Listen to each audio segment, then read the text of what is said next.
আসসালামু আলাইকুম রহমতুল্লাহ। সবাই কেমন আছো? আশা করি ভালো আছো। তো আজকে আমরা রসায়নের জার্নিটা শুরু করতেছি। প্রথম অধ্যায় পড়াবো। তো ফার্স্ট অফ অল এটা সবার কাছে আছে কিনা এটা একটু এনশিওর করবা। আর এটা থাকলে তোমার সুবিধা হচ্ছে আমি স্লাইড দেখাবো, স্লাইডের মাঝে অবশ্যই পেজগুলো থাকবে। এটা থাকলে তোমার সুবিধা হবে ক্লাসটা বুঝতে। ঠিক আছে? আর এটা না থাকলে তোমাকে সম্পূর্ণ হ্যান্ড নোট করতে হবে। সো একটু মানে কষ্ট করতে হবে আর কি। আর তেমন কিছু না। আমি হচ্ছে ইলিয়াস মুজাহিদ, পড়াশোনা করতেছি Sylhet MAG Osman medical college, shortcut পরিচয়। আজকে আমরা আলোচনা করব প্রথম অধ্যায় নিয়ে। দেখো এখানে প্রথম অধ্যায় আসলে আহ, বোঝানোর মতো তেমন বেশি কিছু নাই। এটা মূলত রিডিং দেওয়ার মতো একটা অধ্যায়। তো এখানে কি আছে আমি খাতায় লিখে রাখছি। এটা হচ্ছে আমাদের নোট। এই যে নোট দেখতে পাচ্ছ, এতটুকু পরে বই রিডিং দিলেই হয়ে যাবে। এখান থেকে আসলে কয়েকটা এমসিকিউ আসতে পারে, তবে সিকিউ আসার সম্ভাবনা খুবই কম। একটা সিকিউ হয়, সো কোন জায়গা থেকে হয় সেটা আমি দেখায় দেবো, যদি আসে ওই জায়গা থেকে আসবে। আচ্ছা, তাহলে এখানে প্রথম অধ্যায়ে আমরা কি দেখতে পাচ্ছি দেখো, শুরু করি। হ্যাঁ, আচ্ছা।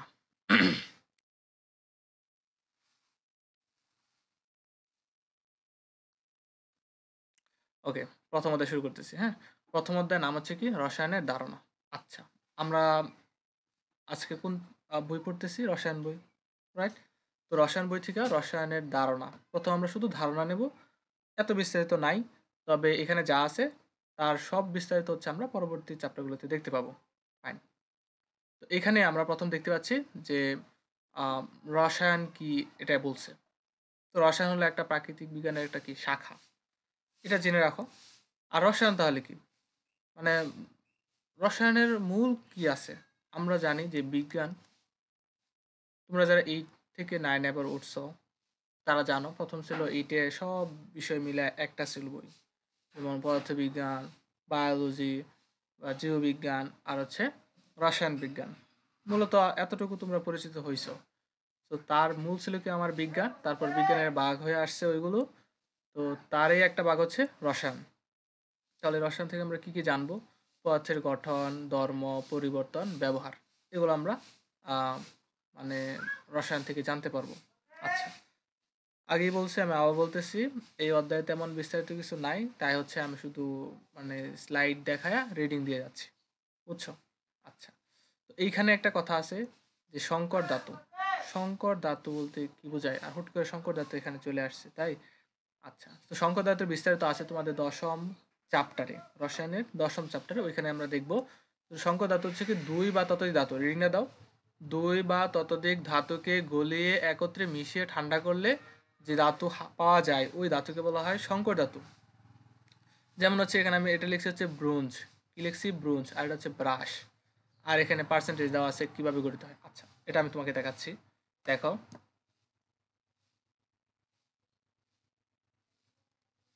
এই যে আমরা চলে আসলাম আহ, তোমাদের বইয়ের দশম অধ্যায়, নাম ধাতু অধাতু খনিজ সম্পদ, এই অধ্যায়ে আসছি। আচ্ছা, এখানে আমরা যদি দেখি যে কত 10.3, মানে 10.3 নির্বাচিত সংকর ধাতু। দেখছো সংকর ধাতু? তো এখানে কিছু বিস্তারিত রিডিং দেওয়া আছে, এগুলো তুমি একটু পড়বা রিডিং এর জন্য। কোনটাকে তাম্রযুগ বলা হয়, এই যে এখানে দেখতে পাচ্ছি। আচ্ছা, আমি একটু ইয়ে করে দিই। আচ্ছা, এখানে হবে না। হ্যাঁ, হবে। 1 মিনিট।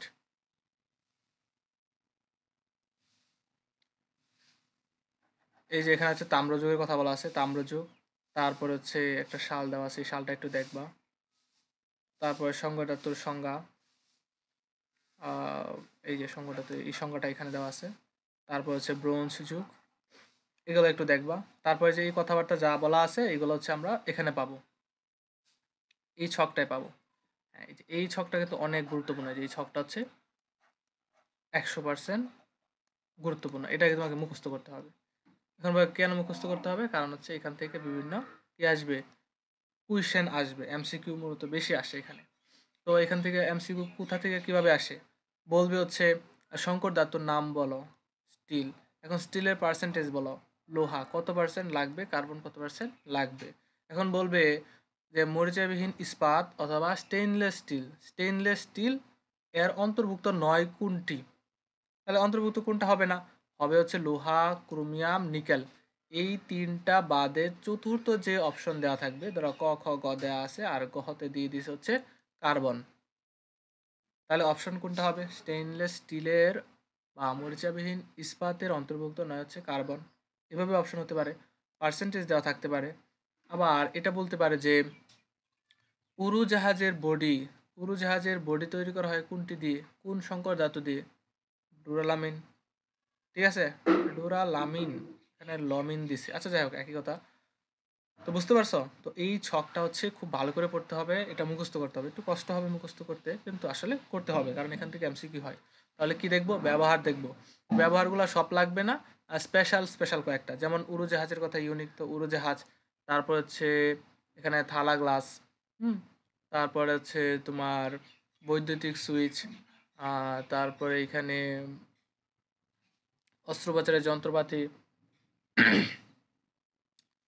তারপরে যে ঘড়ির স্প্রিং, চুম্বক, এগুলো দেখতে পারো।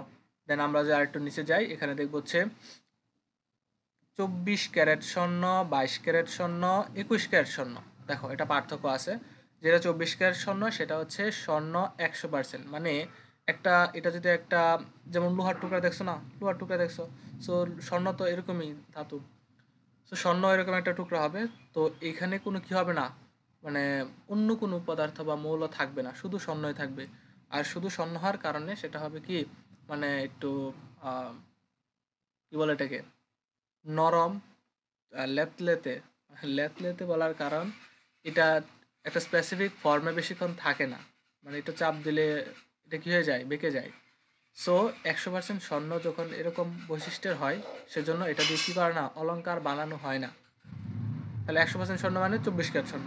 এখন কোশ্চেনে আসতে পারে নিচের কোন ক্যারেট দিয়ে বা কোন ক্যারেট স্বর্ণ দিয়ে অলংকার বানানো হয় না? 22 ক্যারেট, 24 ক্যারেট, 21 ক্যারেট, 18 ক্যারেট। কত হবে? 24 ক্যারেট। সো এটাও একটা এমসিকিউ। এইভাবেই পড়ো, তাহলে মোটামুটি মানে হয়ে যাবে। বুঝতে পারছো? তো এই ছকটা ইম্পর্টেন্ট। তাহলে এখান থেকে পড়বা কি, এখান থেকে পড়বা হচ্ছে সংকর ধাতুর নামগুলো আছে, এই সংকর ধাতুর নামগুলো পড়বা। কি কি? স্টিল, পিতল, ব্রাশ। আমরা এই প্রথম অধ্যায়ে পাচ্ছি কোনটা? পিতল পাচ্ছি, ব্রাশ, ব্রাশ পাইছি, আর হচ্ছে ব্রোঞ্জ পাইছি। তারা ব্রাশ এবং ব্রোঞ্জ ওই দুইটা উল্লেখ করছে এখানে। কপারের পার্সেন্টেজ, জিঙ্কের পার্সেন্টেজ, কপার টিনের পার্সেন্টেজ দিয়ে দিছে। হ্যাঁ, আবার ওইটার বিস্তারিত তাহলে কোথায় পাচ্ছি আমরা? দশম অধ্যায়ে পাচ্ছি। ঠিক আছে, তাহলে রসায়নের ধারণা অধ্যায়ের নাম, কারণ আমরা বুঝতে পারছি সেটা শুধু আমাদের কি দিচ্ছে, ধারণা দিচ্ছে। আর বিস্তারিত আমরা পরবর্তী অধ্যায়ে পাবো, যেটা আগে বলছি এখনো বলতেছি। আচ্ছা, তাহলে ব্রোঞ্জ আর হচ্ছে ব্রাশ, এই দুটা বিস্তারিত আমরা দশম অধ্যায় থেকে একটু পড়ে নেব, তাহলে আমার দশম অধ্যায় পড়ার সময় কাজে আসবে। আচ্ছা, তাহলে প্রথম ব্যবহৃত ধাতু কি? এটা হচ্ছে স্বর্ণ। ওকে, তারপর হচ্ছে আমার এটা মুখস্থের বিষয়, এটা তো আর বোঝানো কিছু নাই। এখানে একটা কথা দেখি যে 380 খ্রিস্টাব্দে, মুখস্থ হলে হলো, সমস্যা নাই, কিন্তু বিজ্ঞানের নামটা মনে রাখবে। গ্রিক দার্শনিক ডেমোক্রিটাস, ডেমোক্রিটাস ওনার নামটা মনে রাখবা, যে ডেমোক্রিটাস কি করছিল, পদার্থকে অনবরত ভাঙতে থাকলে শেষে একটি ক্ষুদ্র কণা পাওয়া যায়, যাকে তিনি নাম দিলেন হচ্ছে অ্যাটম, অবিভাজ্য। আচ্ছা, আমি এখানে একটু দেখাচ্ছি। এটা একটা পদার্থ ধরো, ঠিক আছে। সো এটাকে তিনি কি করলেন, ভাঙতে লাগলেন। তো প্রথমে একটু ছোট হয়েছে, তাই না? তারপর এটাকে আবার ভাঙলেন, তো আরেকটু ছোট হয়েছে, আবার ভাঙলেন, আরেকটু ছোট হয়েছে, আবার ভাঙলেন, আরেকটু ছোট হয়েছে। আচ্ছা, তো তিনি ডেমোক্রিটাস যে বিজ্ঞানী, উনি কি করলেন, যে দেখলেন এই যে আমি পাইছি সর্বশেষ, মানে ভাঙতে ভাঙতে আমি এক পর্যায়ে এটা পাইছি। এখন এটাকে কি করা যাচ্ছে না, আর ভাঙা যাচ্ছে না। যেহেতু ভাঙা যাচ্ছে না, তার মানে এটাকে আমার দিতে হবে কি, ভাঙা যাওয়া মানে বিভাজ্য, বিভাজ্য মানে ভাগ করতে পারতেছি, কিন্তু ভাঙতে পারতেছি না মানে হচ্ছে অবিভাজ্য। তো তিনি বললেন এটা হচ্ছে অবিভাজ্য একটা কিছু। ঠিক আছে, তো তিনি কি দিলেন, এটা নাম দিলেন অ্যাটম। অ্যাটম, তো অ্যাটম মূলত আসছে কোথা থেকে? অ্যাটমস থেকে। গ্রিক শব্দ কি? অ্যাটোমস, অ্যাটোমস থেকে আসছে। এতে হচ্ছে আমরা অ্যাবসেন্ট বোঝাচ্ছি, এতে অ্যাবসেন্ট মানে নাই, মানে নাই। আর এখানে আমি যে টমস পাচ্ছি, টমস, এই টমস হচ্ছে বিভাজ্য, কারণ বিভাজ্য না, এই যে এখানে আমরা দেখতে পাচ্ছি টমস হচ্ছে বিভাজ্য আর এ হচ্ছে না। একটু রিডিং দিলেই বুঝতে পারবা। তাহলে কি বললো, উনি বললেন যে একটা পদার্থকে ভাঙতে থাকবো এবং শেষে একটা ক্ষুদ্র কণা পাবো যাকে আর ভাঙতে পারবো না, ওইটা যেহেতু ভাঙতে পারবো না অবিভাজ্য, নাম দিয়েছেন অ্যাটম। এতটুকু মনে রাখলেই হবে। আচ্ছা, এরপরে এই ধারণার বিপরীতে, এর বিপরীতে আরেকজন বিজ্ঞানী তিনি বলেন না আমি তোমারটা মানি না, তুমি বললা পদার্থ গঠিত হয় কিভাবে, অবিভাজ্য কণার সমন্বয়ে গঠিত। এই অবিভাজ্য কণা অনেকগুলা মিলিয়ে তো আমার হচ্ছে কি এই পদার্থ গঠিত হয়েছিল। কিন্তু এরিস্টটল বলেন না আমি এটা মানি না। বিজ্ঞানের এরকমই, আজকে যেটা প্রমাণ হয়েছে 2 দিন পরে এর বিরুদ্ধে আরেকজন বিজ্ঞানী গবেষণা করে দেখলো যে এটা ভুল। তো আমরা আজকে যেটা মানতেছি 2 দিন পরে সেটা আমাকে মানে ভুল স্বীকার করতেই হবে। তো সায়েন্স এমনই। এরিস্টটল তিনি তার এক্সপেরিমেন্ট থেকে বললেন যে মাটি, আগুন, পানি, বাতাস, এই 4টা শব্দ একটু মনে রাখবা, এমসিকিউতে আসতে পারে যে কোনটা মাধ্যমে পদার্থ গঠিত এরিস্টটলের মতে। তাহলে তিনি কি কি বললেন যে মাটি, আগুন, পানি, বাতাস এগুলো দিয়ে পদার্থ সৃষ্টি। মানে এই পদার্থ সৃষ্টি একজন বলছে মাটি, পানি, আগুন, বাতাস, আর একজন বলছে অ্যাটম। এই দুটো কথা মনে রাখবা কে কি বলছে। আচ্ছা, এরপর আমরা দেখতে পাচ্ছি যে মধ্যযুগের একটু বিস্তারিত মানে তথ্য দিছে যে মধ্যযুগে যারা রসায়ন চর্চা করত, রসায়ন চর্চা মানে আহ, এই সকল পদার্থ নিয়ে যারা হচ্ছে কি গবেষণাগারে কি করতো, বিভিন্ন গবেষণা করতো, তাদেরকে বলা হয় কি আলকেমি বলা হতো। মানে যে সকল বিজ্ঞানী যারা, অথবা মধ্যযুগে, ওই যুগের একটা যুগের কথা বলছে, আচ্ছা অনেক আগে। আচ্ছা, তো ওই গবেষকদের বলা হতো আলকেমিস্ট। কেমিস্ট্রি নিয়ে গবেষণা করে তাদেরকে বলা হয় যে আলকেমিস্ট। আচ্ছা, আলকেমি আসছে কোত্থেকে, আলকিমিয়া থেকে। আমি লিখতেছি না, এখানে আছে। তোমার মানে তোমরা যারা এই নোটটা পাইছো নোটের সাথে মিলাও, আর নোট না পাইলে এগুলো একটু পারলে লিখে ফেলো, হ্যাঁ, অথবা যারা পাইছে তাদের কাছ থেকে কপি করে নিও। আচ্ছা, আলকেমি এসেছে কোথা থেকে, আলকিমিয়া থেকে।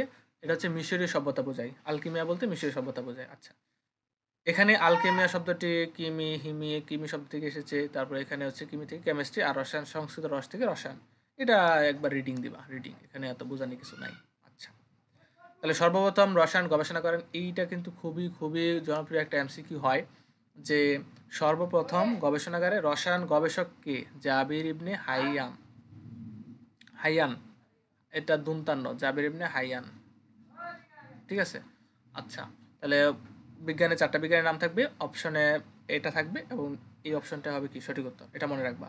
আর আধুনিক রসায়নের জনক, এটাও ইম্পর্টেন্ট এমসিকিউ, অ্যান্টনি ল্যাভয়েসিয়ে, এটা মনে রাখবা। আচ্ছা, তারপরে এইটা আমি অনেকবার দেখছি যে এমসিকিউ দিয়ে দেয় 1803 সাল। তো এই সালে ডাল্টন কি করছেন, যে পরমাণু মতবাদ প্রকাশ করেন, পরমাণু মতবাদ প্রকাশ করেন। এটা আমরা পরবর্তীতে অধ্যায়গুলোতে বিস্তারিত জানবো, আপাতত এটা একটু মুখস্থ করে রাখো, হ্যাঁ।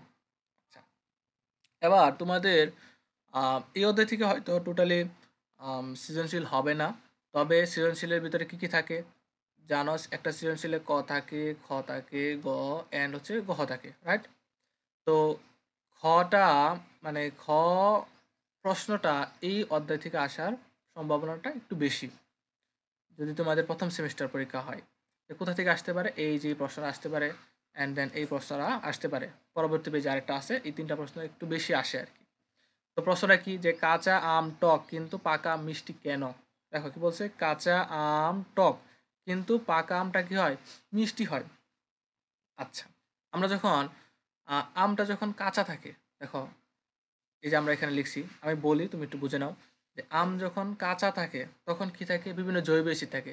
তাহলে কাঁচা আমে বিভিন্ন ধরনের জৈব অ্যাসিড থাকে।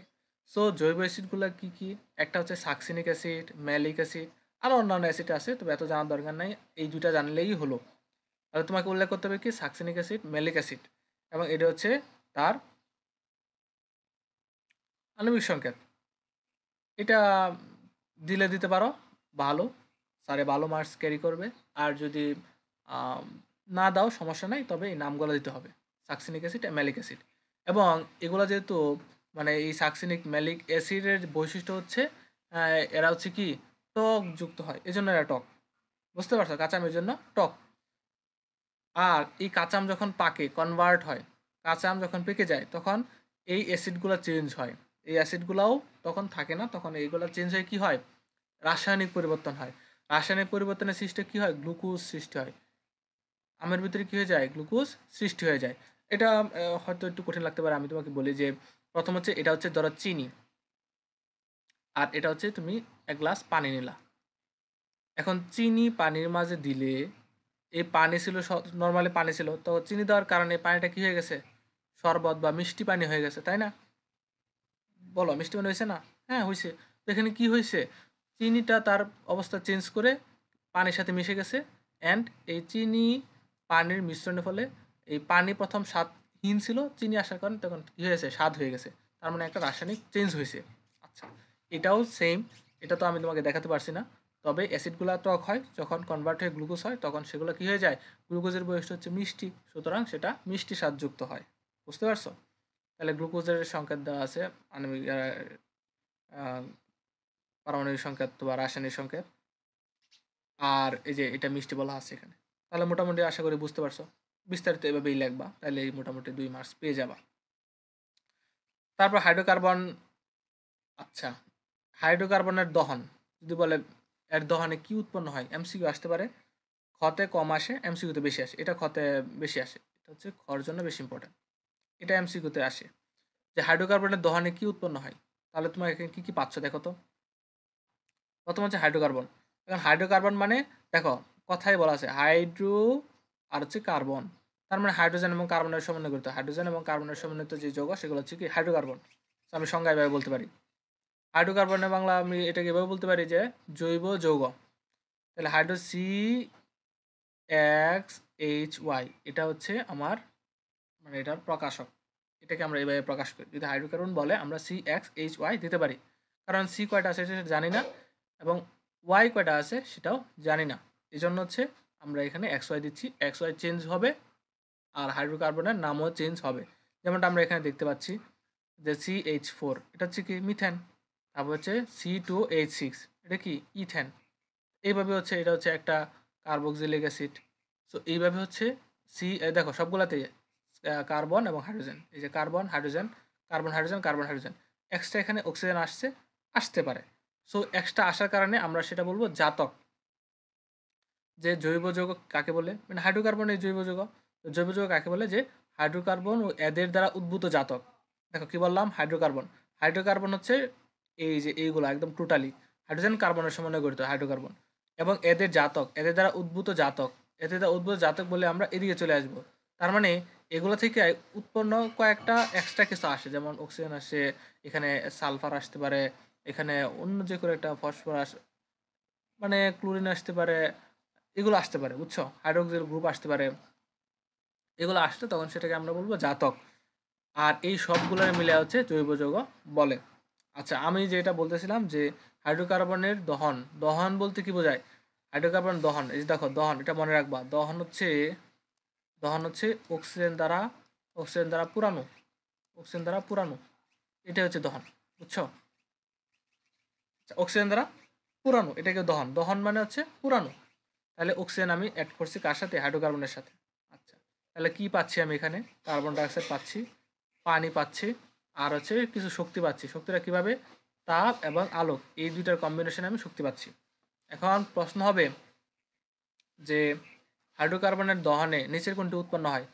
অপশানে কার্বন ডাইঅক্সাইড আছে, অপশানে আর অন্যান্য যেমন সালফিউরিক অ্যাসিড, মিথেন, অন্যান্য যে কোনো মানে বলছে, কোনটা হবে, কমনলি হবে হচ্ছে কি কার্বন ডাইঅক্সাইড হবে। সো এটা একটু বিক্রিয়াটা শিখে রাখবা, এটা একটু গুরুত্বপূর্ণ এই ক্ষেত্রে। আশা করি এই পেজে যা আছে সব বুঝতে পারছো। যদি কিছু না বোঝো আমাদের যে প্রাইভেট গ্রুপ আছে ওইখানে জানিয়ে দেবা, অথবা পার্সোনালিও বলতে পারো যে ভাই এই জিনিসটা বুঝি নাই, অবশ্যই জানিয়ে দেওয়া হবে। আচ্ছা, তাহলে প্রথম পেজ সম্পর্কে আমরা মোটামুটি জেনে গেছি। এবার এই পেজ থেকে আমাদের কি জানতে হবে দেখো, ওই যে বলছিলাম না যে খর জন্য একটু ইম্পর্টেন্ট কিছু আছে, এইখানে আমরা পাবো হচ্ছে এই খর জন্য আরেকটা ইম্পর্টেন্ট প্রশ্ন। এটা হচ্ছে কি, পেটের অ্যাসিডিটির জন্য অ্যান্টাসিড ওষুধ খাওয়া হয় কেন, খর মাঝে থাকবে। দেখো এখানে আমরা আগে একটা জিনিস জেনে নিই, সেটা হচ্ছে প্রশমন বিক্রিয়া। প্রশমন বিক্রিয়া, আচ্ছা প্রশমন বিক্রিয়া কি, অ্যাসিড এবং ক্ষার পরস্পরের সাথে বিক্রিয়া করে লবণ পানি উৎপন্ন করে, যেই প্রক্রিয়ায় ওই প্রক্রিয়াকে বলে প্রশমন বিক্রিয়া। বুঝতে পারছো? তাহলে প্রশমন বিক্রিয়া হচ্ছে অ্যাসিড এবং ক্ষার পরস্পরের সাথে বিক্রিয়া করে লবণ ও পানি উৎপন্ন করে, তাকে বলা হচ্ছে কি প্রশমন বিক্রিয়া। হুম? আচ্ছা। তাহলে সেপারেট মানে আলাদা, আলাদা আমি যখন অ্যাসিড অথবা ক্ষার ২ টা যখন অতিরিক্ত হয়ে যাবে দেহে, তখন সেটা কি হবে? ক্ষতিকর হবে। কেমন ক্ষতিকর? দেখো, পাকস্থলীতে আমরা মানে অ্যান্টাসিড খাই কেন? এই তো পাকস্থলীতে সমস্যা হয়। তো পাকস্থলীতে দেখো অতিরিক্ত HCl, HCl কি একটা অ্যাসিড, HCl কি? একটা অ্যাসিড, ক্ষার না। অ্যাসিড কি ক্ষার কি এগুলো পরে জানবো, সমস্যা নাই। এখন একটু মুখস্থ করো অ্যাসিড ক্ষার। তোমাদের পরবর্তী অধ্যায়গুলোতে অ্যাসিড ক্ষার বিস্তারিত বলা আছে।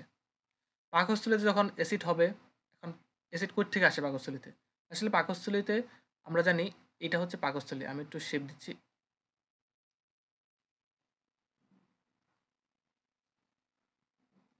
আচ্ছা থামাও। আচ্ছা এটা হচ্ছে আমাদের পাকস্থলী। এটা হচ্ছে আমাদের পাকস্থলী। এখন এই পাকস্থলীর এই যে আমাদের বাইরে যে লেয়ারটা আছে না? মানে এটা একটা ওয়াল। যেমন আমরা আমাদের বডির বাইরের ওয়ালটাকে স্কিন, তাই না? চামড়া। সো এটা ওয়াল। পাকস্থলীর একটা ওয়াল। ওয়াল থেকে হচ্ছে আমার বিভিন্ন লেয়ার থাকে। Serosa, submucosa, mucosa, muscular mucosa এগুলো পড়ার দরকার নেই।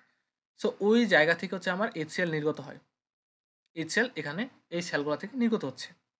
আচ্ছা। তো HCl কোথা থেকে আসছে বুঝতে পারছো? এই নির্গত যখন অতিরিক্ত হয়ে যাবে, অতিরিক্ত হলে কি হবে? এগুলো জমা হলে কি হয়? অ্যাসিডিটি সৃষ্টি হয়। অ্যাসিডিটি কিভাবে সৃষ্টি হয়? আমি একটু বলি, তোমার মুখস্থ করা লাগবে না। পাকস্থলীতে ধরো খাবার খাও নাই, এখান দিয়ে খাবারটা আসে। পাকস্থলী থেকে ৪ থেকে ৬ ঘন্টা মানে এভারেজ যে খাবারটা পাকস্থলীতে ওয়েট করে, মানে এখানে থাকে, হজম হয়, কিছুটা হজম হয়। যখন খাবার আসে না, ধরো অনেকক্ষণ হয়ে গেল তুমি খাচ্ছ না, তখন কি হলো? HCl তো আমার কি ক্ষরিত হচ্ছে, হচ্ছে না? HCl আমার ক্ষরিত হচ্ছে একটা নির্দিষ্ট টাইম পর পর বা একটা নির্দিষ্ট সময়ে এটা নির্গত হতে থাকে। এখন তুমি যখন খাবার খাচ্ছ না, তখন খাবার না আসার কারণে এই HCl কার সাথে বিক্রিয়া করবে? HCl নরমালি হচ্ছে তোমার কিছু এনজাইমকে সক্রিয় করবে। এনজাইম কি এটা বোঝার দরকার নাই। আপাতত গেলে শুনে যাও। এনজাইমকে সক্রিয় করবে, খাবারটাকে হজম করবে। মূল কথা তোমাদের জন্য যতটুকু লাগবে, এই HCl খাবারটাকে হজমে সহায়তা করে। এখন খাবার আসছে না, এখন সে কার সাথে বিক্রিয়া করে হজম করবে? কাকে হজম করবে? তার তো কাজ করতে হবে। সে তো এখানে বইসা থাকবে না। যখন তুমি খাবার খাও নাই, তখন হচ্ছে সে কি করে? এই সেলগুলা থেকে নির্গত হয়, ঠিক আছে। কিন্তু তারপরে সে আবার সেলগুলারই ধ্বংস করে। যেই সেল থেকে নির্গত হয় ওইটাকেও, অথবা আশপাশে যেগুলো আছে ওইগুলার একটু ধ্বংস করে। ধ্বংস করলে কি হয়? যে বুকের ভিতরে আমাদের পাকস্থলীটা মূলত বুকের পাশেই থাকে। তো বুকের ভিতরে তোমার হচ্ছে মানে জ্বালাতন, যন্ত্রণা এরকম সৃষ্টি হয়। এটা হচ্ছে অ্যাসিডিটি। তাহলে বুঝতে পারছো? পাকস্থলীতে অতিরিক্ত HCl ক্ষরিত হয়। অতিরিক্ত কখন হয়? যখন খাবার না আসে, তখন মূলত হচ্ছে অ্যাসিডিটি সৃষ্টি হয়। আর অ্যান্টাসিড, আমি এখন আমি এই অ্যাসিডিটি কমাতে চাই, তখন কি হবে? অ্যান্টাসিড ওষুধ খাবো। এখন এটা খাবার, তোমার যখন একবার অ্যাসিডিটি সমস্যার সৃষ্টি হয়ে যাবে, তখন দেখা গেছে যে খাবার খাওয়ার পরেও অনেক ক্ষেত্রে HCl বেশি নির্গত হয়। তারপরে সেটা বিক্রিয়া করার পরেও অতিরিক্ত থেকে যায়, তখন ওইটাও অ্যাসিডিটি সৃষ্টি করে। আচ্ছা। তো এবার অ্যান্টাসিডের কথা আসছে, তাই না? অ্যান্টাসিড, দেখো এই যে অ্যান্টাসিডের কথা বলছে এখানে, তাহলে অ্যান্টাসিড কি? আমার এখানে কি হচ্ছে? অ্যাসিড হচ্ছে, অ্যাসিড অতিরিক্ত হচ্ছে। এখন অ্যাসিড অতিরিক্ত থাকলে এটা তো আমার সমস্যা সৃষ্টি করবে। আমাকে এমন একটা জিনিস বানাইতে হইব যেন আমার এই সমস্যাটা না থাকে। তো এখন আমি যদি অ্যাসিড খাই, আবার ওষুধ হিসাবে অ্যাসিডই খাই, তখন অ্যাসিডে আরও অ্যাসিডিটি হবে, বাইরে যাইব। তো আমার কি করতে হবে? অ্যাসিডকে কমানোর জন্য, অ্যাসিডকে কমায় যে সকল ওষুধ সেগুলো খাইতে হইব, তাই না? তাহলে অ্যাসিডকে কি কমাইতে পারে? অ্যাসিড আমরা পড়ে আসছি, অ্যাসিডের সাথে যখন ক্ষার দেবো তখন হচ্ছে লবণ পানি। লবণ পানি দেওয়ার জন্য তো অতটা ক্ষতিকর না। পানি তো নরমাল। আর লবণ এত বেশি উৎপন্ন হয় না। এগুলো হচ্ছে বের হয়ে যায় শরীর থেকে মূত্রের মাধ্যমে। তো তখন হচ্ছে আমার মূলত এই প্রশমনটা হয়ে যাবে। মানে অতিরিক্ত অ্যাসিডের নির্গমন হয়ে যাবে অথবা এটা কমে যাবে। তো আমি খাবো কি? অ্যান্টাসিড খাবো। অ্যান্টাসিড কি আছে দেখো। অ্যান্টাসিড হচ্ছে ম্যাগনেসিয়াম হাইড্রোক্সাইড, অ্যালুমিনিয়াম হাইড্রোক্সাইড, এগুলো হচ্ছে অ্যান্টাসিড। আরও অন্যান্য হচ্ছে তোমার আম ক্ষার থাকতে পারে। তবে তোমাদের এই ২ টা লাগবে। অ্যালুমিনিয়াম হাইড্রোক্সাইড, আরেকটা হচ্ছে কি? Magnesium hydroxide. এখন বলতে পারো যে আমি একটু দেখাইয়া দিচ্ছি যে অ্যালুমিনিয়াম হাইড্রোক্সাইড, সরি এখানে ২ হবে না, এখানে হবে কত? ৩। আর ম্যাগনেসিয়াম হাইড্রোক্সাইড হলে এখানে হবে কি? ২। এখন যে ভাইয়া এখানে ৩ দিলেন, এখানে ২ দিলেন, আর এটা আবার কি? এটা কই থেকে অ্যালুমিনিয়াম বললেন কেন? এটা ম্যাগনেসিয়াম বললেন কেন? দেখো এটা অধ্যায়ের নামই হচ্ছে কি রসায়নের ধারণা। মানে তুমি এতদিন মানে পরবর্তী অধ্যায়গুলো যা পড়বা তার একটু ধারণা দিছে। এখানে এটা হচ্ছে আমার কোন অধ্যায়? চতুর্থ অধ্যায় পড়লে এটা মোটামুটি বুঝতে পারবা। তৃতীয় অধ্যায়ে কিছু আছে, চতুর্থ অধ্যায়ে কিছু আছে। তো পঞ্চম অধ্যায়েও কিছু আছে।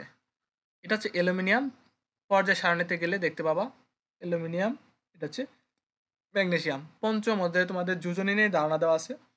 ওই যোজনী যখন তুমি পড়ে ফেলবা তখন বুঝতে পারবা এখানে কেন ৩ হইছে, এখানে কেন ২ হইছে। আপাতত মুখস্থ করো। আমি যেটা বলছি সেটা করো। পড়াটা সহজ হয়ে যাবে। বুঝছো? এখন আবার বুঝবা যাও না, তাহলে একটু কষ্ট হয়ে যাবে। খুব ইন্টারেস্টেড থাকলে তুমি চতুর্থ অধ্যায়ে যাও, পঞ্চম অধ্যায়ে যাও। ওইখানে হচ্ছে অ্যালুমিনিয়াম মোড়কটা কোথায় আছে ওইটা একটু দেখো। আর হচ্ছে যোজনী সম্পর্কে একটু ধারণা নাও। আর যদি সেটা না করো, আমি তো আস্তে, আস্তে সব অধ্যায় শেষ করব। আমার সাথে কানেক্টেড থাকলে মোটামুটি সব বুঝতে পারবো। আচ্ছা। সো এটা যোজনীর জন্য ৩ হইছে, যোজনীর জন্য ২ হইছে। ওকে। এখন এগুলা এখানে আর বিক্রিয়া দেখাচ্ছি না। বিক্রিয়া এখানে লেখা আছে। তুমি বিক্রিয়াটা মিলাও, আমি বলে দিচ্ছি। এই যে ম্যাগনেসিয়াম হাইড্রোক্সাইড লেখা আছে। এর সাথে ওই যে আমার অতিরিক্ত পাকস্থলীতে HCl ছিল, HCl এখানে ২ টা কেন আসছে? এটা আমরা পরবর্তী অধ্যায়ে বিস্তারিত জানতে পারবো। আচ্ছা। তাহলে এখানে ২ টা বিক্রিয়া করে কি উৎপন্ন হয়েছে? এইটা একটা লবণ, এইটাও লবণ। অ্যালুমিনিয়াম ক্লোরাইড লবণ, ম্যাগনেসিয়াম ক্লোরাইড লবণ, আরো অন্যান্য মানে অনেক যৌগ আছে, সেগুলো হচ্ছে কি হয়? লবণ হয়। আমরা আস্তে, আস্তে সেগুলো শিখব। আপাতত এই ২ টা শিখি, এই ২ টা হচ্ছে কি লবণ। আর হচ্ছে কি পানি উৎপন্ন হইছে। তাহলে আমার পাকস্থলীতে এটা ছিল। আমি ওষুধ হিসেবে এটা খাইছি। ওষুধ হিসেবে এটা খাইছি। আমার লবণ আর হচ্ছে পানি উৎপন্ন হইছে। এখন আমার মানে আর অ্যাসিডিটি নাই, বুকে ব্যথা নাই, নরমাল হয়ে গেছে। তাহলে এই কোয়েশ্চেনটা যদি আসে, আমি একটু বিস্তারিত তোমায় বুঝায় দিছি। প্রশমন বিক্রিয়ার সংজ্ঞাটা শিখে রাখো। পরবর্তী অধ্যায়ে এটা আবার পাইবা, তখন কাজে আসবে। আর এই ব্যাখ্যাটা হচ্ছে তোমার খতে দিবা। বিক্রিয়া সহ দিয়ে দিবা, মার্কস ২ পাওয়া যাবে। বুঝতে পারছো? আচ্ছা। এবার এখানে একটু রিডিং দিবা যে প্রতিটি দেহ একটা রাসায়নিক কারখানা। কারণ দেহের ভিতরে অনেক বিক্রিয়া ঘটে। কি বিক্রিয়া ঘটে? এই যে এই ২ টা বিক্রিয়া ঘটে। এটা তো একটা নরমাল বিক্রিয়া। আরো হাজার, হাজার বিক্রিয়া আছে। সেটা আমরা পরবর্তী শ্রেণীতে বা পরবর্তী অধ্যায়গুলোতে কিছু, কিছু বুঝতে পারবো। সারের উপাদানের ক্ষেত্রে সারে কি, কি আছে? সার বলতে আমরা জমিতে যে সকল সার দেই, ওইগুলা সার।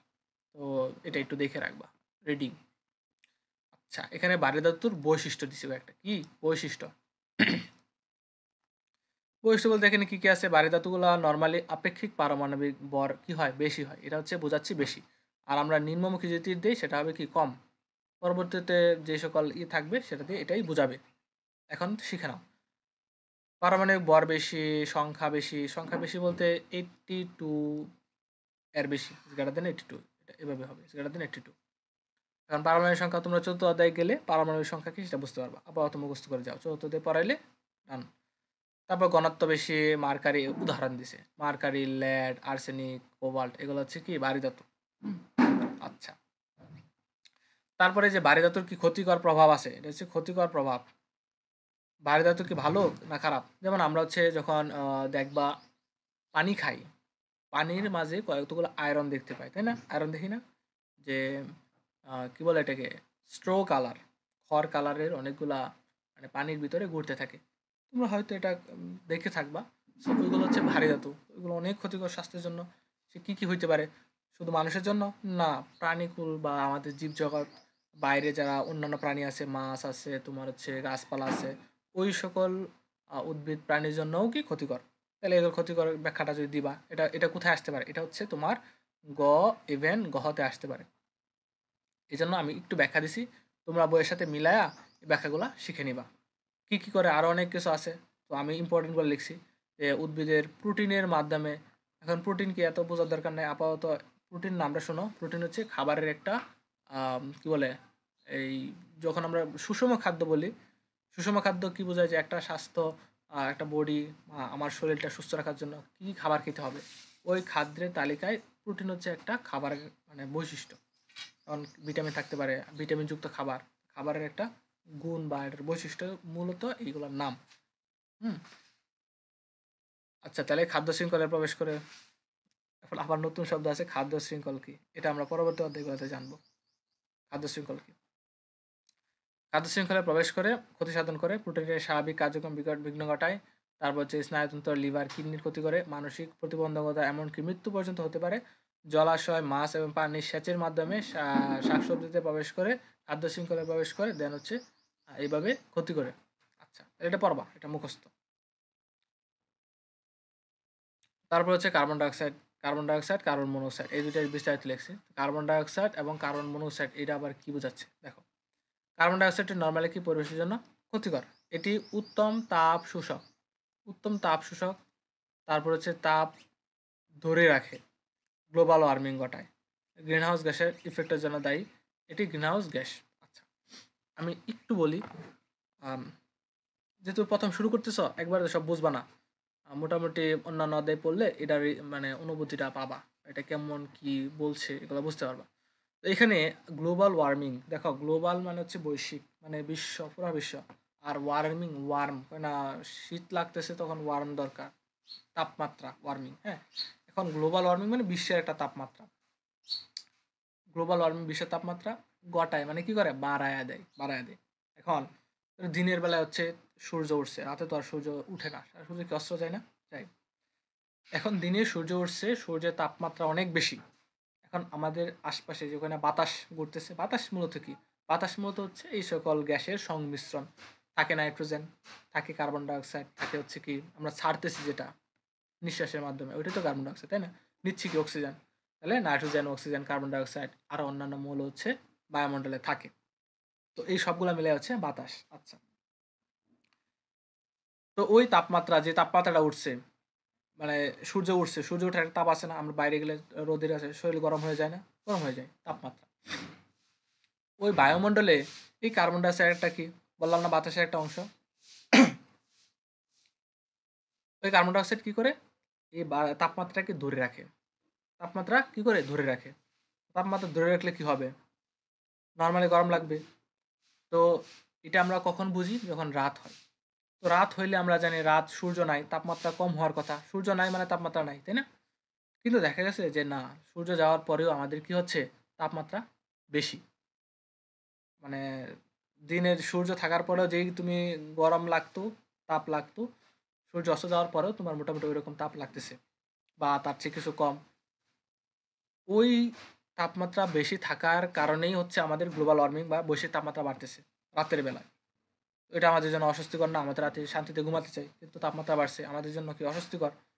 সো এটা দায়ী হচ্ছে কার্বন ডাইঅক্সাইড, কার্বন ডাইঅক্সাইড তাপটা ধরে রাখে, রাতের বেলায় গরম লাগায়, এই জন্য এটাকে বলা হয় গ্রিন হাউস গ্যাস। বুঝছো? তো এটা অতিরিক্ত হইলে আমাদের তাপমাত্রা অনেক বেশি থাকবে রাত্রে, আমাদের জন্য সেটা কষ্টকর হবে, এই জন্য এটাকে বলা হচ্ছে গ্রিন হাউস গ্যাস। আচ্ছা, এবার আমরা হচ্ছে কি দেখবো, যে কার্বন মনোক্সাইড, কার্বন মনোক্সাইড কি বলা হয়, সাইলেন্ট কিলার বা নীরব ঘাতক। সো এটা আরো মারাত্মক। এটা হচ্ছে শরীরে প্রবেশ করে, রক্তের সাথে মিশে, কার্বক্সি হিমোগ্লোবিন, এই কার্বক্সি হিমোগ্লোবিন তোমরা যখন এইচএসসি যাবা তখন এটা বিস্তারিত পড়বা। এখানে একটু নামটা মুখস্থ রাখো, আমি অল্প বলবো, বেশি না, অল্প বলবো এই সম্পর্কে, যে এটা কি একটা স্থায়ী যৌগ যা রক্তের জমাট বাঁধায়। কিভাবে জমাট বাঁধায়, একটা হচ্ছে এই মানে কি বলে, এই কার্বন মনোক্সাইড, এটা হচ্ছে হিমোগ্লোবিন, এইচবি, হিমোগ্লোবিনের শর্ট ফর্ম, এইচবি আমরা সংকেতে বা প্রতীকের মাধ্যমে প্রকাশ করি। দুইটা মিলে কি হয়, কার্বক্সি হিমোগ্লোবিন গঠন করে রক্তের ভিতরে, তখন রক্ত জমাট বেঁধে যায়। রক্ত জমাট বেঁধলে কী হবে বলতো, আমাদের হার্ট থেকে, এটা আমরা পরবর্তী বায়োলজিতে শিখবো, রক্তের হার্ট থেকে সারা দেহে হচ্ছে রক্ত চলাচল করে। এখন রক্ত যদি জমাট বেঁধে যায়, তখন রক্ত আর এই হার্ট থেকে আমার হাতে যাবে না, পায়ে যাবে না, তখন সেখানে কার্বন ডাইঅক্সাইড সম্বলিত যে রক্তটা ওইটা বেশি হবে, অ্যান্ড হাত নীল হয়ে যাবে, আস্তে আস্তে হাত পচে যাবে। তো তখন অবশ হয়ে যাবে হাত, মানে অর্গান আমার ড্যামেজ করবে। সো ওই সময় আমার কি করবে, মানে এটা আলটিমেটলি ক্ষতি না, ক্ষতি। সো কার্বন মনোক্সাইড হচ্ছে আমার অক্সি হিমোগ্লোবিন গঠন করে, আর কার্বক্সি হিমোগ্লোবিন সেটা আমার রক্ত জমাট বাঁধায়, আলটিমেটলি আমাদের জন্য ক্ষতিকর। আর অক্সিজেন হিমোগ্লোবিনের সাথে মিশে অক্সি হিমোগ্লোবিন গঠন করে, এটা আমাদের জন্য অবশ্য ভালো। এটা হচ্ছে এই হিমোগ্লোবিনকে ক্যারি করে বা অক্সিজেন ক্যারি করে হিমোগ্লোবিন। আচ্ছা, তাহলে মূল বোঝাতে চাচ্ছি যেটা হচ্ছে কার্বন মনোক্সাইড হচ্ছে সাইলেন্ট কিলার, এই নীরব ঘাতক কেন বলা হয়, কারণ হচ্ছে রক্ত জমাট বাঁধায়, আমাদের কি করে, শরীরের বিভিন্ন অঙ্গের ক্ষতি সাধন করে। আচ্ছা, বুঝতে পারছি। এখন এই যে দেখো আমি বলে দিচ্ছি, এই অংশ এবং এই যে এই অংশ, এই অংশটুকু তোমার লাগবে কোথায়, গ এবং গহ দুইটার জন্য, ছোট গ বড় গ, গ ঘ সঠিক উচ্চারণ, ওই দুইটাই আসে, যে ভারী ধাতু বা পরিবেশের জন্য ক্ষতিকর প্রভাব, তখন এগুলো ব্যাখ্যা দিবা। এখন এগুলা অবশ্যই থাকবে, পাশাপাশি তুমি বইটা একটু রিডিং দিলে ওইখানে দেখবা আরেকটু বিস্তারিত সহজ করে বাংলায় লেখা আছে, ওইগুলো একটু দিয়ে দিও, বুঝছো? তাহলেই হয়ে যাবে। এখন এইটা আলাদাভাবে একটা প্রশ্ন হয় যে এটা হচ্ছে কি একটা ফ্লো চার্ট। কিসের ফ্লো চার্ট? এটা হচ্ছে অনুসন্ধান প্লাস গবেষণা, এই দুইটার একটা ফ্লো চার্ট। বুঝতে পারছো? কোনো বিষয় সম্পর্কে জিজ্ঞাসা থেকে অনুসন্ধান, পরে কি বললাম, জিজ্ঞাসা থেকে অনুসন্ধান ও পরে অনুসন্ধান হতে গবেষণার সৃষ্টি হয়। এগুলো জাস্ট একটু বোঝানোর জন্য রিডিং। এগুলো আর পরীক্ষায় আসে না তেমন, আসে হচ্ছে এই ছকটা, আসে ছকটা, মানে এই ফ্লো চার্ট। ফ্লো চার্ট কি আসে? যদি বলে আমরা অনুসন্ধান ও গবেষণা করব, কিভাবে আগাতে হবে? দেখো, তোমরা স্কুলে ভর্তি হও, স্কুলে ভর্তি হওয়ার পরে প্রথম প্রথম বার্ষিক পরীক্ষা, দ্বিতীয় বার্ষিক অথবা অর্ধবার্ষিক, তারপর হচ্ছে ফাইনাল বা চূড়ান্ত বার্ষিক পরীক্ষা, টেস্ট পরীক্ষা, একটা কি সিকোয়েন্স আছে না?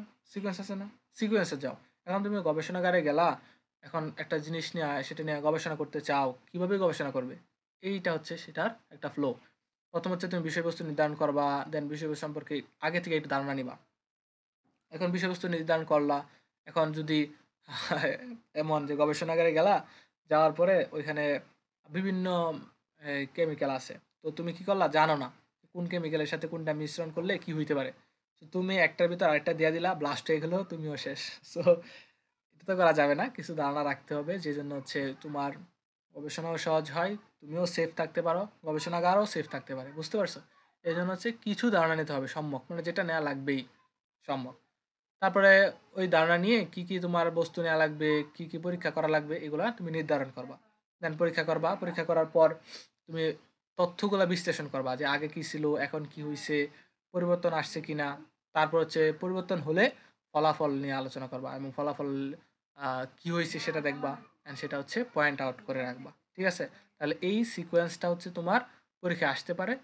এটা খুবই কম আসে, তবে আসার মতো আর কি আসে, এটা শিখে রাখলাম। এবং ফ্লোচার্ট বলতে কি বোঝায়? চিত্রের মাধ্যমে ধারণা দেওয়া, এটি ফ্লোচার্ট। প্রোগ্রামের ধারণা, এখন প্রোগ্রাম যদি বলো, প্রোগ্রাম কি? তোমাদের আইসিটিতে মনে হয় কিছু শব্দ উল্লেখ করা আছে, তবে ইন্টারমিডিয়েটে গেলে মানে এইচএসিতে গেলে তখন প্রোগ্রাম সম্পর্কে ধারণা পাইবা। আপাতত শব্দটা মুখস্থ করো, বুঝছো? যতটুকু লাগবে তোমার আমি ততটুকু বলছি, তুমি আমার কথা মানো, ইনশাল্লাহ ভালো করতে পারবা। আচ্ছা, এবার আমরা থার্ড পেজ। একটা অধ্যায় মাত্র 4টা পেজ, কঠিন না তো, তাই না? এইখানে আমরা দেখতে পাচ্ছি যে সারা বিশ্বে পরীক্ষাগার, শিল্প কারখানা, কৃষি, চিকিৎসা প্রভৃতি ক্ষেত্রে রাসায়নিক দ্রব্যের ব্যবহার তথা রাসায়নিক দ্রব্যের বাণিজ্য বেড়ে যাওয়ায় সংরক্ষণ, ব্যবহার, সতর্কতা ব্যবস্থা জরুরি। আচ্ছা, এইটা দেখো, এটাকে আমি বলি, এটা একটু রিডিং দিবা। এখানে একটা সংস্থা বলছে যে globally, GHS, globally harmonised system. হ্যাঁ, তো এখান থেকে কিছু 1992 সালে কিছু প্রতিপাদ্য বিষয় সিলেক্ট করছে, এগুলো হচ্ছে এগুলো। আচ্ছা, এখান থেকে কি পড়বা আসলে আমি বলি। এটা পড়বা হচ্ছে শুধু, এটা কি জানো, এটা পড়বা হচ্ছে শুধু রিডিং, আর ডিআইএনজি, এটা রিডিং দিবা। যদি পারো এই সংস্থার নামটা মনে রাখবা, তাইলে হবে, আর কিছু বলার দরকার নাই। আর হ্যাঁ, এটা একটু পড়ে রেখো যে রসায়ন গবেষণাগার কাকে বলে, তারপর হচ্ছে রসায়ন গবেষণাগারে কি কি ব্যবহার করা হয় সেফটির জন্য, গগলস, হ্যান্ড গ্লাস, মাস্ক ইত্যাদি। আচ্ছা, এখন আমি যেটা বোঝাবো তোমাকে সেটা হচ্ছে হ্যাজার্ড সিম্বল। এটা একটু জরুরি, এটা তোমাদের বইয়ে নাই, সমস্যা নাই, একটু দেখে রাখো। কি বললাম? হ্যাজার্ড সিম্বল, এটা একটু জরুরি এক্ষেত্রে। এখানে হবে, কি লিখলাম, সিম্বল। হ্যাজার্ড সিম্বল আন্তর্জাতিকভাবে স্বীকৃত হচ্ছে কয়টা? 9টা। আচ্ছা ভাই, 9টা কি, আর হ্যাজার্ড সিম্বলে কি, এটা একটু বলেন না? আচ্ছা, বলতেছি। দেখো, ওই যে একটু আগে তোমাকে বললাম যে গবেষণাগারে গেলা, একটা একটা পদার্থ নিলা, আরেকটা পদার্থে মিশিয়ে দিলা, ব্লাস্ট হয়ে গেল, তুমিও ব্লাস্ট হয়ে গেলা। আচ্ছা, এরকম তো হইতে পারে না? হ্যাঁ, হইতে পারে। অথবা কিছু কেমিক্যাল আছে, ধরো এটা একটা কাঁচপাত্র, এখানে কিছু কেমিক্যাল আছে, এই কেমিক্যালটার বৈশিষ্ট্য হচ্ছে এই কেমিক্যাল সূর্যের আলোতে রাখা যাবে না। কেন রাখা যাবে না? কারণ ওই যে রসায়ন, সূর্যের আলোতে রাখলে আলোর সাথে বিক্রিয়া করে তখন এটা অন্য যৌগে পরিণত হয়ে যাবে। সো ছায়া রাখতে হবে, অথবা এটার কাঁচপাত্রটা অন্য কালারে হতে হবে, যেন হচ্ছে আলোটা ভিতরে প্রবেশ করতে না পারে। এটা একটা বিষয়। আবার এরকম হইতে পারে এটার মুখটা অলওয়েজ বদ্ধ রাখতে হবে, খোলা রাখা যাবে না। এখন খোলা রাখলে কি হবে, ওইটার সাথে বাতাস যায়া বিক্রিয়া করে ব্লাস্ট হয়ে যাবে, এরকম হইতে পারে। আবার এটা এরকম হইতে পারে যে এটা একটা ধরো কেমিক্যাল আছে, তুমি এই কেমিক্যালটা একটা টেবিলে ছিল, এই টেবিল থেকে এই কেমিক্যালটা সরায়া আরেকটা টেবিলে নিবা। এখন এটা তুমি নেওয়ার সময় তোমার এখানে একটু ফাঁকা ছিল, সতর্কতামূলক কিছু ব্যবস্থা গ্রহণ করা হয়নি। তো নেওয়ার সময় তোমার হাতে একটু লেগে গেছে, তখন তোমার হাতটা কি হয়ে যেতে পারে, এই কেমিক্যালের প্রভাবে হাতটা পুড়ে যেতে পারে, অথবা হাতে ঘা হয়ে যেতে পারে, অথবা হাত ক্ষতি মানে কি বলে হাতে পচন ধরতে পারে কেমিক্যালের প্রভাবে, অনেক কিছু হইতে পারে। অথবা এরকম হইতে পারে এটা তুমি খোলা রাখছো, সো এইটার একটা দুর্গন্ধ আছে, এই দুর্গন্ধ তোমার নাকের ভিতরে গেল, নাকের ভিতরে যাওয়া মানে নাক দিয়ে ফুসফুসে যাবে, দেন তোমার শ্বাস প্রশ্বাসের ক্ষতি হচ্ছে, মানে সমস্যা হতে পারে, অথবা ফুসফুসের ক্ষতি হতে পারে, ফুসফুসের ক্যান্সারও হয়ে যেতে পারে। সো রসায়ন গবেষণাগারে এরকম অনেক মানে কি বলে যে আহ, খুবই মারাত্মক মারাত্মক এই পদার্থ থাকে, মারাত্মক মারাত্মক কেমিক্যাল থাকে। সো এইগুলো হচ্ছে তোমাকে সাবধানে এক জায়গা থেকে আরেক জায়গায় নিতে হয়, সাবধানে ব্যবহার করতে হয়, এগুলা সেফটি টু মানে এগুলো থেকে সতর্কতামূলক ব্যবস্থা গ্রহণ করতে হয়। এই সতর্কতামূলক ব্যবস্থা গ্রহণ করা থেকে আমার হচ্ছে হ্যাজার্ড সিম্বল আসছে। তাহলে কতগুলো রাসায়নিক পদার্থ যেইগুলো এক স্থান থেকে আরেক স্থানে স্থানান্তর অথবা আহ, বিক্রিয়া করার সময় দুর্ঘটনাবশত বিভিন্ন ইয়ে হয়ে যেতে পারে। তো আমার এই রসায়নগুলোকে বা এই কি বলে কেমিক্যালগুলোকে আলাদা করে রাখতে হবে না? হ্যাঁ। তো আমি হচ্ছে কিছুকে দিলাম, এটা হচ্ছে এরকম যদি দেয়া দেই, ধরো এরকম দিলাম, এটা বোঝাই দিলাম একটা চিত্র, এই পদার্থের আগে দেয়া দিলাম, এটা হচ্ছে দিলাম দাহ্য পদার্থ, মানে এটা তো খুবই দাহ্য পদার্থ, এটা এরকম এরকমভাবে স্থানান্তর করতে হবে, এরকমভাবে ব্যবহার করতে হবে। আবার এখানে কিছু চিহ্ন দিলাম, ধরো হাতের চিহ্ন দিলাম। আচ্ছা, যে এখান থেকে দেখাই, এই যে এটা দিয়ে দিলাম, এই চিহ্নটা এখানে বসায় দিলাম। সো এটা হচ্ছে বিস্ফোরক পদার্থ, তাহলে এটা দেখে আমি বুঝতে পারবো যে এটা হচ্ছে বিস্ফোরক পদার্থ। নয়তো তুমি তো নর্মালি কেমিক্যাল, ভিতরে কেমিক্যাল থাকবে, তুমি তো এটা বুঝতেও পারবে না যে এটা কোন ধরনের পদার্থ আর এটার প্রভাবটা কি হইতে পারে। সো পাত্রের গায়ে আমি হচ্ছে কিছু সিম্বল যদি দেওয়া দিই, তখন তুমি বুঝতে পারবা এটা হচ্ছে অমুক পদার্থ, দেন তুমি ওইটা থেকে সতর্কতামূলক ব্যবস্থা নিতে পারবা। সো এটা হচ্ছে মানে হ্যাজার্ড সিম্বল। বুঝতে পারছো যে কেমিক্যালের পাত্রের গায়ে কিছু প্রতীক দ্বারা বোঝানো হয় যে এই পাত্রে যা আছে এটা এতটা মারাত্মক, এটা এভাবে নিতে হবে, এভাবে নেওয়া লাগবে, এটা থেকে এতগুলো সতর্কতামূলক ব্যবস্থা গ্রহণ করতে হবে, সেটা হচ্ছে হ্যাজার্ড সিম্বল। তো আন্তর্জাতিকভাবে 9টা স্বীকৃত, কিন্তু আরও অনেক হ্যাজার্ড সিম্বল আছে। তো হ্যাজার্ড সিম্বল কেন ইউজ করা হয় যদি বলি, কি বলবা, যে এ থেকে বাঁচার জন্য, কারণ এতে আমাদের অনেক ক্ষতি হতে পারে। সো হ্যাজার্ড সিম্বল দেখে আমরা এগুলো থেকে কি এগুলো ক্ষতিকর প্রভাব থেকে বাঁচতে পারি, এই জন্য হ্যাজার্ড সিম্বল ইউজ করা হয়। আচ্ছা, হ্যাজার্ড সিম্বল এত বেশি তোমাদের বই আমার নাই, আমি একটু বলে দিলাম, তবে এতটুকু জানলেই হলো। হ্যাজার্ড সিম্বল হচ্ছে এগুলো একটা এক একটা হ্যাজার্ড সিম্বল, এগুলো একটা কি হ্যাজার্ড সিম্বল। আচ্ছা, তাহলে সাংকেতিক চিহ্ন বা এটাকে আমরা বলবো হ্যাজার্ড সিম্বল। তারপর এর ঝুঁকি আছে, এর কিছু মাত্রা আছে, সাবধানতা আছে, এবং এর কিছু উদাহরণ আছে, আমরা এগুলো শিখব। এই যে এই কথাগুলো আমরা ভালো করে শিখব, কেন শিখব, কারণ হচ্ছে আমার উদ্দীপকে এইরকম দেওয়া থাকবে, কি বলে চিহ্ন দেওয়া থাকবে, নাম দেওয়া থাকবে না, শুধু চিহ্ন দেওয়া থাকবে। আমার ওই চিহ্ন থেকে আমাকে বুঝতে হবে এটা কোন ধরনের, এবং এর বিক্রিয়া করা হলে কি কি বিক্রিয়া উৎপন্ন হয়, তারপর আমাদের শরীরে কিভাবে ক্ষতি করতে পারে, উদাহরণ কি কি পরীক্ষা আসবে, এটা দিতে হবে। উদ্দীপক হলে এখান থেকে হওয়ার সম্ভাবনাটা সবচেয়ে বেশি। আশা করি বোঝাতে পারছি।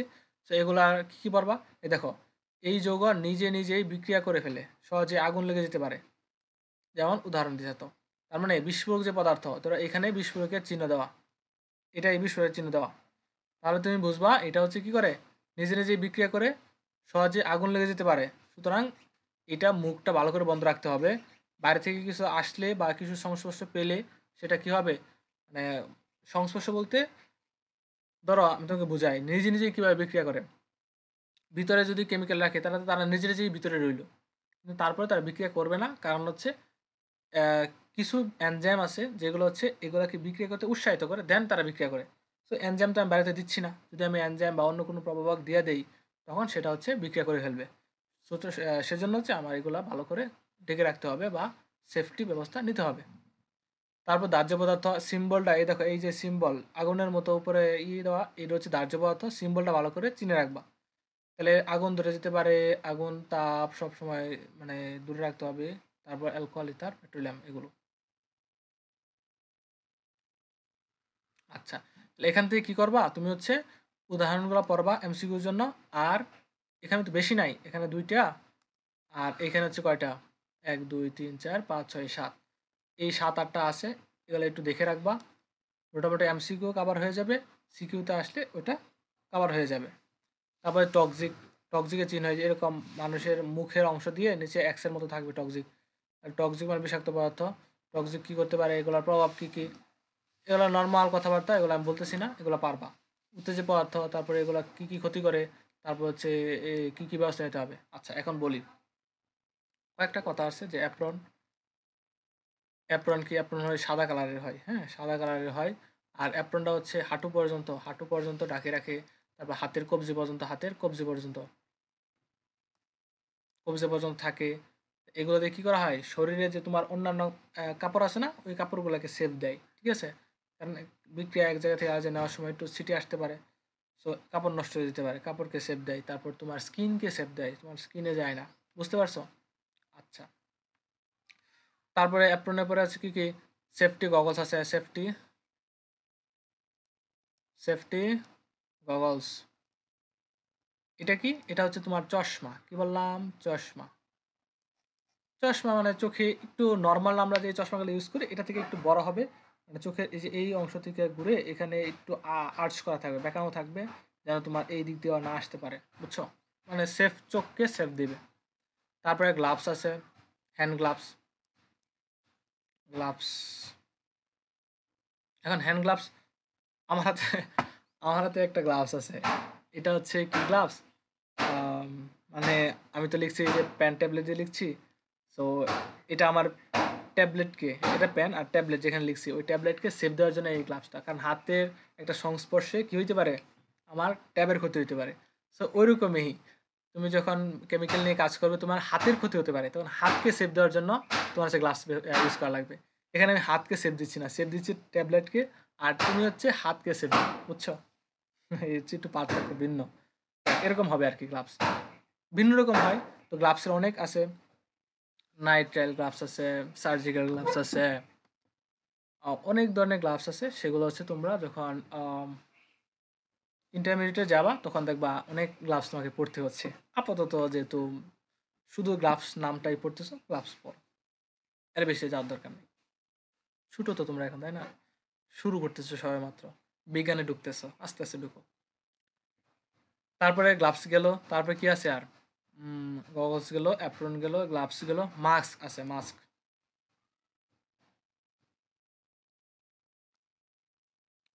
না এটা হবে না কি লিখলাম, মাস্কের ক্ষেত্রে সেম তোমরা দেখবা যে অনেক ধরনের মাস্ক আছে, যে আমরা হচ্ছে অনেক সময় কাপড়ের মাস্ক ইউজ করি, অনেক সময় 5 টাকা, 10 টাকা, 15 টাকা, 20 টাকা বিভিন্ন মাস্ক আছে না। তো বিভিন্ন মাস্ক তো বিভিন্ন ধরনের সেফ দেয়। 5 টাকার যে মাস্ক তুমি কিনবা ওই টাকা দিয়ে কি ভালো মতো সেফটি হবে, হবে না। আর একটু ভালো কিনলে আর একটু ভালো সেফটি হবে। সো গ্লাভসেরও বিভিন্নতা আছে, বিভিন্ন ধরনের গ্লাভস, কি বলতেছি, মাস্ক, বিভিন্ন ধরনের মাস্ক। সো ল্যাবে যাওয়ার পরেও তোমার একটা মাস্ক ইউজ করতে হয়, কারণ তোমার প্রশ্বাসের সময় কি হতে পারে, কেমিক্যালের ধোঁয়া অথবা কেমিক্যালের কিছু ক্ষুদ্র ক্ষুদ্র কণা যেগুলো হচ্ছে বাতাসের সাথে তোমার ভিতরে চলে যেতে পারে। এগুলো শ্বাসের হয়তো তোমার শ্বাসনালী বা হচ্ছে ফুসফুসে ক্ষতি করতে পারে। সো সেফটির জন্য গ্লাভস, মাস্ক ইউজ করতে হবে। তারপরে এখানে আর কিছু নাই, এটা হচ্ছে জাস্ট রিডিং দিবা। তো এখান থেকে কিভাবে পড়বা এই হ্যাজার্ড সিম্বলগুলো, প্রথম হচ্ছে পড়বা এর চিহ্নগুলো। এই যে এক্স দ্বারা কি বোঝাচ্ছে, উত্তেজক। এমসিকিউ থাকবে, এটা কিসের চিহ্ন, উত্তেজক। এটা বডি দিয়ে কি বলছে, স্বাস্থ্য ঝুঁকিপূর্ণ। এটা ফ্যানের মতো কি বোঝাচ্ছে, তেজস্ক্রিয়। এটা হাতে ডালা, যে কেমিক্যাল হাতে পড়তেছে তার মানে হচ্ছে ক্ষত সৃষ্টিকারী। আর এই যে পরিবেশ, মাছ মারা গেছে, তারপর একটা পরিবেশ, তার পরিবেশের জন্য ক্ষতিকর। এই চিহ্নগুলো কি বলে এটা দেখবা। তারপর হচ্ছে এগুলার ক্ষতিকর প্রভাব কী কী এটা দেখবা। এটা থেকে বাঁচতে হলে কী কী নিতে হবে, পদক্ষেপ নিতে হবে, কী কী ইউজ করতে হবে এটা দেখবা। তারপরে হচ্ছে এই উদাহরণগুলো দেখবা, বাস হয়ে গেল। এখন এটা একটু কঠিন হতে পারে তোমাদের প্রথম অধ্যায়টা, মূলত হচ্ছে মানে এমনভাবে আলোচনা করা যে এটা হচ্ছে প্রত্যেকটা অধ্যায়ে কিছু কিছু অংশ বিস্তারিত আলোচনা করা হয়েছে, ওইটার একটা ছোট অংশ প্রথম অধ্যায়ে শুধু ধারণা দিছে, তোমরা একটা ধারণা নাও তা থেকে কী ধরনের প্রশ্ন হইতে পারে দেখাই দিছি। পরবর্তীতে আমরা যখন তোমার সলভ করাবো, বোর্ড কোয়েশ্চেন সলভ, বোর্ড কোয়েশ্চেনে খুবই কম আসে, টেস্ট পেপারে সলভ, তখন হচ্ছে আমরা এখান থেকে বলে দেবো যে কী কী প্রশ্ন আসে। আজকে এ পর্যন্তই, আশা করি অধ্যায়টা কমপ্লিট করবা, অ্যান্ড অবশ্যই হ্যান্ড নোটগুলা যে প্রাইভেট ব্যাচে আছো এখানে প্রোভাইড করো। Okay fine.